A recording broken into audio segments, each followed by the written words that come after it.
નમસ્કાર મિત્રો, ગણિત શોર્ટ ટ્રીકના ચોથા વિડીયોમાં તમારું સ્વાગત છે। આજે આપણે જોઈશું અંડરરૂટમાં 6 પ્લસ અંડરરૂટમાં 6 પ્લસ અંડરરૂટમાં 6 ડેશ ડેશ ડેશ અનંત સુધી। આ અનંતનું નિશાન છે। જ્યારે આ રીતનું આપ્યું હોય ત્યારે આપણે જે સંખ્યા આપી ને એ લખી નાખવાની। હવે આ છે સંખ્યાના અવયવ પાડવાના છે। તો 6 નો અવયવ શું થશે? તો કે 1 2 3 4 4 નહીં થાય, એ ડાયરેક્ટ 6।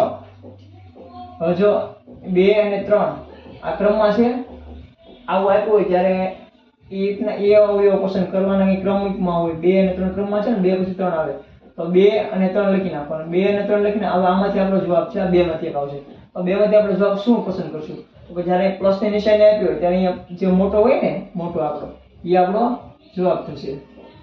હવે જે રીતે અહીંયા પ્લસ છે એની જગ્યાએ અહીંયા માઈનસ પણ ક્યારેક આવી શકે છે। તો ક્યારે માઈનસ આવશે ત્યારે શું કરવાનું? તો એ જોવા માટે ચેનલને સબસ્ક્રાઇબ કરો અને વિડીયોને લાઈક કરો। એ આપણે આગળના વિડીયોમાં જોઈશું। Thank you.